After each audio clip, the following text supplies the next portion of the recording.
గద్దరన్నపై బండి సంజయ్ వ్యాఖ్యల్ని తీవ్రంగా ఖండిస్తున్నా.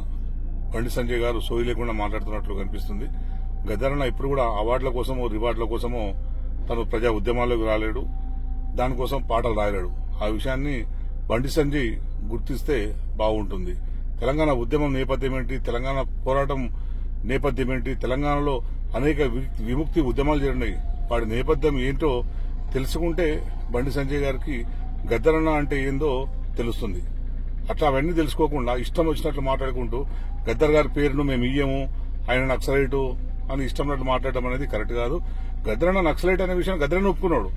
నువ్వు కొత్త చెప్పేది ఏం లేదు. నేను నక్సలైట్ అని గద్దరన్ననే చేతిలో కట్టెబట్టుకుని జెండా పెట్టుకుని గద్దరన్న తిరిగిండు. నువ్వు కొత్తగా చెప్పేది ఏం లేదు. నీకున్న వ్యవస్థ సిస్టమ్ చెప్పడానికి కొత్తగా ఏం లేదు. అందుకే పిచ్చి పిచ్చి మాట్లాడకు. ఎందుకంటే ఇప్పుడు గద్దరన్న జయంతి ఉత్సవాలు జరుగుతున్న టైంలో నువ్వు ఈ మాట మాట్లాడడం వెనకాల నేపథ్యం ఏంది? నీవు అవార్డు ఇవ్వమని చెప్పి గద్దరన్న కుటుంబం అడిగిందా? ప్రభుత్వం ప్రపోజల్ పెట్టింది, మీరు ఇస్తారా లేదా అని మీకు ప్రభుత్వం రాష్ట్రానికి కేంద్రానికి సంబంధించిన విషయం అది. ఎందుకు ఇయ్యలేవో ఇంకా మీరు దానికి వివరణ ఇచ్చుకోవాల్సిన బాధ్యత మేమున్నది. గద్దరన్నను మించిన ఉద్యమకారుడు ఎవడన్నా ఉన్నాడా తెలంగాణలో, భారతదేశంలో? గద్దరను మించిన గాయకుడు ఎవడన్నా భారతదేశంలో ఉన్నాడా? ఎందుకు ఇయ్యలేరు మీరు? ఎందుకు ఇయ్యలేరో మీరు ఫస్ట్ సమాధానం చెప్పాలి. చెప్పడం వదిలిపెట్టేసి దూరంతో ఇష్టం వచ్చినట్లు మాట్లాడడం అనేది కరెక్ట్ కాదు. ఇంకో విషయం గుర్తుపెట్టుకో, ఇప్పుడు గవర్నర్ గా ఉన్న దత్తాత్రేయ గారు, ఇంద్రసేనారెడ్డి గారు, ఇప్పుడు కేంద్ర మంత్రిగా ఉన్న కిషన్ రెడ్డి గారు, ఎమ్మెల్సీగా ఉన్న రామచంద్రరావు గారు, అట్లాగే అనేక మంది మీ బీజేపీ నాయకులు గద్దర్ గారితో డయాస్ పంచుకున్నారు.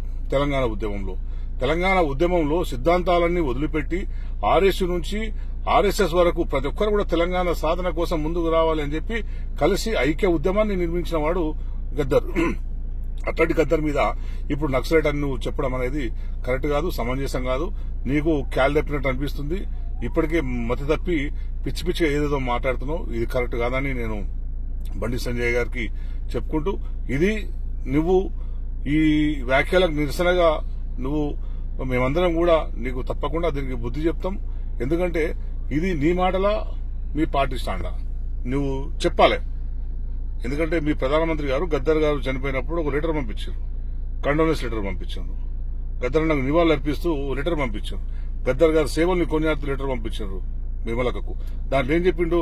గద్దర్ గారి పాట అనగారిన ప్రజలకు తోడ్పాటు అందించింది, ఆసరా అందించింది, అనేక మంది ప్రజల్ని చైతన్యం చేసింది.